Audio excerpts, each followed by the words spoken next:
Hi. ఇప్పుడు మనం diabetes పేషెంట్స్కి స్టెరాయిడ్ ఇస్తే ఈ మ్యూకర్మైసిస్ ఈ ఇష్యూస్ వస్తున్నాయని చెప్పి మన ఎయిమ్స్ డైరెక్టరు చెప్పడం జరిగింది. మరి డయాబెటీస్కి పేషెంట్కి ఒకవేళ IL-6 ఇన్ఫ్లేట్ అవుతుంటే, IL-6 ఇండ్యూస్ అవుతుంటే మళ్ళీ వాళ్ళకి సొల్యూషన్ చెప్పాలి కదండి. మీరు స్టెరాయిడ్ వద్దంటున్నారు, ఫస్ట్ వీక్లో అసలు వద్దంటున్నారు. డయాబెటీస్ పేషెంట్లని సైటోకైన్ స్ట్రామ్ వస్తే అలానే వదిలేద్దామా?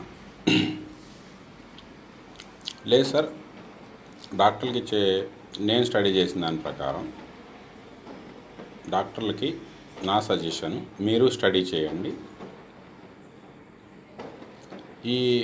నాకు కూడా ఒక డాక్టర్ సజెషన్ చేశారు. ఆ తర్వాత మళ్ళీ దాని మీద నేను ఇంకా డీప్ అనాలిసిస్ చేయడం జరిగింది. ఈ ఉలినాస్టాటిన్ మన డయాబెటీస్ పేషెంట్లకి ఇనిషియల్ స్టేజ్లోనే, ఎందుకంటే డయాబెటీస్ పాజిటివ్ వచ్చింది అంటే కంపల్సరీ వాళ్ళని ఇమీడియట్గా క్లినికల్ సెట్టింగ్లోకి తెచ్చుకోండి సార్. ఎందుకంటే ప్రెవలెన్స్ ఎక్కువ ఉంది డయాబెటీస్. వాళ్ళని మనం ఖచ్చితంగా కాపాడుకోవాలి. దానికోసం ఏంటంటే వాళ్ళని ఇనిషియల్గానే క్లినికల్ సెట్టింగ్స్లోకి తెచ్చుకొని ఉలినాస్టాటిన్ ఐవి ఇవ్వటం వల్ల, ఉలినాస్టాటిన్ ఏంటంటే వన్ సైడు ట్రిప్సిన్ ఇన్హిబిటర్. ఈ ట్రిప్సిన్ ఏదైతే సెరిన్ ప్రోటీయేజ్ ఉందో, సెరిన్ ప్రోటీయేజ్ మనం తిన్న ఫుడ్లోంచి, ప్రోటీన్లో నుంచి సెరిన్ని సపరేట్ చేసుకోవడానికి, ఆ బాండ్స్ క్లీవేజ్ చేసుకోవడానికి ఉపయోగపడుతుంది. సరే, టెంపరీ సెరిన్ మనం ఎక్కువ లేకపోయినా కానీ పర్లేదు. రెండోది ఏంటంటే మనం already TMPRSS2 inhibitor, transmembrane serine protease ఇన్హిబిటర్లో ఆల్రెడీ వాడుతున్నాం. ఎందుకంటే సెరిన్ మనకి అవతల వైరస్కి కూడా హెల్ప్ చేస్తుంది స్పైక్ లీవేజ్లో. కాబట్టి ఆల్రెడీ అక్కడ మనం TMPRSS2 వాడుతున్నాం. ఇంకా ఇన్ అడిషన్ టు దట్, ఎందుకంటే మీకు వీళ్ళలో షుగర్ పేషెంట్స్లో కొంచెం అప్రెగ్యులేట్ అయ్యి ఉంటుంది సెరిన్ ప్రోటీయేజ్. వీళ్ళకి ఈ ట్రిప్సిన్ ఇన్హిబిటర్ అయినటువంటి ఉలినాస్టాటిన్ ఇవ్వడం వల్ల అటు ప్యాంక్రియాస్లో కొంచెం మనకి అడ్వాంటేజ్ కనపడుతుంది. ఆల్రెడీ ఒక పేపర్ నేను ఇప్పుడు వాళ్ళ మీద పోస్ట్ చేశాను. అట్లాగే ఇది ఇమ్యూనో మాడ్యులేటర్, హ్యాపీగా న్యూట్రోఫిల్స్ కౌంట్ తగ్గిస్తుంది. అట్ ది సేమ్ టైం IL-6ని మరీ స్టెరాయిడ్ అంత కాకపోయినా IL-6ని కూడా తగ్గిస్తుంది బాగా. TNF ఆల్ఫాలు తగ్గిస్తుంది. ప్లస్ NLR ఫ్యాక్టర్ మేనేజ్ అవుతుంది. ఒకవేళ మనం తప్పని పరిస్థితుల్లో స్టెరాయిడ్ సెకండ్ వీక్లో CRP20 దాటిన తర్వాత ఇవ్వాల్సిన పరిస్థితి వస్తే మీరు ఇక్కడ నోట్ చేసుకోవాలి. స్టెరాయిడ్ నేను పూర్తిగా ఎట్టి పరిస్థితుల్లో వేసుకోవద్దు అని చెప్పి మటుకు నేను ఎప్పుడూ చెప్పట్లేదు. స్టెరాయిడ్ని చాలా జాగ్రత్తగా, 2-edged sword అది, చాలా జాగ్రత్తగా పేషెంట్ కండిషన్ని చూసుకొని, ఒకవేళ IL-6 టూ మచ్గా పెరిగిపోతే ఫస్ట్ CBP CRPలోనే మనం మానిటర్ చేసుకుందాం. CRP20 దాటిపోతే ఇమీడియట్ IL-6 చేయించుకుందాం. IL-6 టూ మచ్ ఉంటే first we try with ulinastatin. Better ఏంటంటే 6th డే ఆన్వర్డ్స్ ఉలినాస్టాటిన్ వాళ్ళకి ఇచ్చేయడం మంచిది. తర్వాత వచ్చినప్పుడు చూసుకుందాము అనుకునే దానికంటే MRP వైలు 1350 ఎంతో ఉంది. ఒక 6 to 8 వైల్స్ ఓ 3-4 డేస్ సెట్టింగ్లో ఉలినాస్టాటిన్ ఇచ్చుకుంటే వాళ్ళకి ఇమ్యూనో మాడ్యులేట్ అవుతుంది. IL-6 కూడా కంట్రోల్లో ఉంటుంది, NLR కూడా మెయింటైన్ అవుతుంది. కాబట్టి ఇది ఒకసారి డయాబెటిక్ మటుకు ప్రీ అడ్మిషన్ చేసుకొని వాళ్ళకి ఆక్సిజన్ పడిందాకా వెయిట్ చేయకుండా, ఎవరికైతే ఓకే మెట్ఫోమిన్ 500 SRలు ఇవి వాడే వాళ్ళకైతే అవసరం లేదు. స్పెసిఫిక్గా ఎవరికైతే ఇన్సులిన్ మీద ఉన్నారో, ఆల్రెడీ మెట్ఫోమిన్ రేంజ్ దాటిపోయి ఇన్సులిన్ మీద ఉన్నారో, అట్లీస్ట్ వాళ్ళనైనా ప్రీ అడ్మిషన్ చేసుకొని ముందు జాగ్రత్తగా వాళ్ళకి ఈ ఉలినాస్టాటిన్ స్టార్ట్ చేసుకుంటే మంచిది. అట్లాగే లేదు క్రిటికల్ కండిషన్లోనే పేషెంట్ వచ్చాడు అనుకున్నప్పుడు ఇంక స్టెరాయిడ్ ఇవ్వని తప్పని పరిస్థితి అని చెప్పి మీరు ఫీల్ అయితే ఓకే, దానికి నేను అబ్జెక్ట్ చేయను.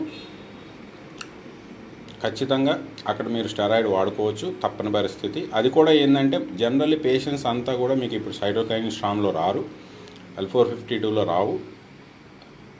ఇప్పుడు ప్రెవలెంట్గా ఉన్న ఈ 440Kలో అవకాశం ఉంది, సైటోకైన్ స్ట్రామ్కి అవకాశం ఉంది.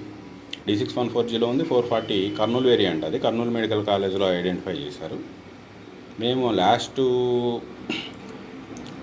ఐ థింక్ నవంబర్ అనుకుంటా, అప్పుడే మేము IGIBకి నోటిఫై చేసాం, ఇది కొంచెం ప్రెవలెన్స్ పెరుగుతుంది, దీని మీద వాచ్ పెట్టండి అని. అట్లాగే E484K ఏదైతే భువనేశ్వర్లో స్టార్ట్ అయిందో క్యాన్సర్ హాస్పిటల్లో, ఆ శాంపిల్ మీద కూడా IGIBకి అలర్ట్ ఇచ్చాం. ఓకే, కాకపోతే ఇప్పుడు స్పెసిఫిక్గా మనకి 440K ఎక్కువ తిరుగుతుందని చెప్పి న్యూస్లో వస్తున్నాయి కదా. 440K ఒకలా కానీ టార్గెట్ అయితే వాళ్ళకి మటుకు స్టెరాయిడ్ ఇచ్చుకోండి, కానీ L452Rకి మటుకు ఎట్టి పరిస్థితుల్లో స్టెరాయిడ్ అటెంప్ట్ చేయమాకండి. అందుకే ఏంటంటే బేసిక్గా ఫస్ట్ ప్రిపేర్ అవ్వండి. If IL-6 is not controlling with ulinastatin, ఆ తర్వాత ఇంకా IL-6 ఇండ్యూస్ అయితే can you go for steroid, తప్పదు. కాకపోతే మీరు లాస్ట్ టైం ఇచ్చినట్టు 500 అవసరం లేదు. ప్లస్ ఉల్నాస్టాటిన్కి సపోర్ట్ గౌట్నిల్ కూడా ఇవ్వండి. గౌట్నిల్ కాల్సిన్ is performing very well. Already peer reviewed published control trials కూడా వచ్చాయి, ఒకసారి అవి అప్డేట్ చేసుకోండి. గౌట్నిల్తో పాటు, ఎందుకంటే లాస్ట్ ఇయర్ వేవ్ అంతా కూడా గౌట్నిల్తో కూడా కంట్రోల్ అయిపోయాయి.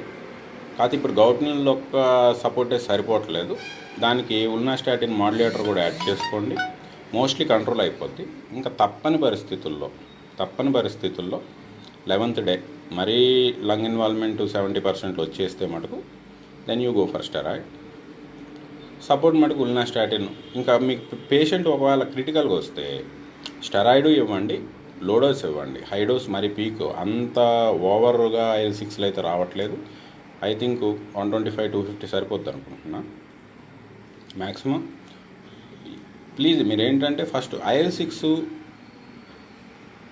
రిపోర్ట్ లేకుండా మటుకు స్టెరాయిడ్లు మటుకు అప్లై చేయకండి, స్పెసిఫిక్గా డయాబెటిక్ పేషెంట్స్కి. అండ్ ఇంకా స్టెరాయిడ్ అప్లై చేసినప్పుడు మటుకు కంపల్సరీ NLR పెరిగిపోతుంది. NLR కంట్రోల్కి మటుకు సపోర్టు ఉల్నాస్టాటిన్ మటుకు ఖచ్చితంగా పెట్టుకోండి. 1300 వైలు మహా అయితే 7-8తో సరిపోతాయి. 1 lakh IUలు 8 కూడా మనకి ఆల్మోస్ట్ 10,000 రూపాయలు అయిపోతుంది. కాబట్టి డయాబెటిక్ పేషెంట్కి అయితే 10,000 వాళ్ళు పెట్టుకోవాల్సిన పరిస్థితి ఉంది. కాకపోతే ఇప్పుడు ప్రస్తుతానికి అవి కూడా బ్లాక్ అయిపోతున్నాయి, 2,000-2,500 అయిపోతున్నాయి అంటున్నారు. ఓకే, అట్లీస్ట్ గుడ్ డాక్టర్స్కి నా రిక్వెస్ట్, మీ ఫార్మసీలో ఉల్నాస్టాటిన్ కూడా పెట్టుకోండి. మీ హాస్పిటల్ ఫార్మసీలో ఉల్నాస్టాటిన్ స్టాక్ కూడా మెయింటైన్ చేయండి.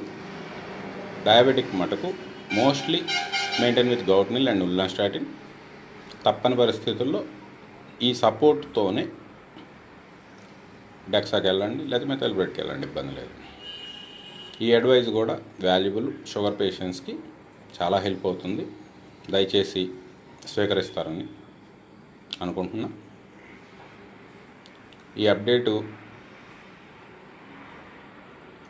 నాకు నేనంటే నచ్చే మంచి డాక్టర్లకి డయాబెటిక్ పేషెంట్ లైఫ్లు కూడా కాపాడుకోవాలి అని చెప్పి ఉన్న వాళ్ళకి ఖచ్చితంగా స్టడీ చేయండి. ఉల్నాస్టాటిన్ విత్ కాల్సిన్, తప్పని పరిస్థితుల్లో ఉల్నాస్టాటిన్ విత్ స్టెరాయిడ్.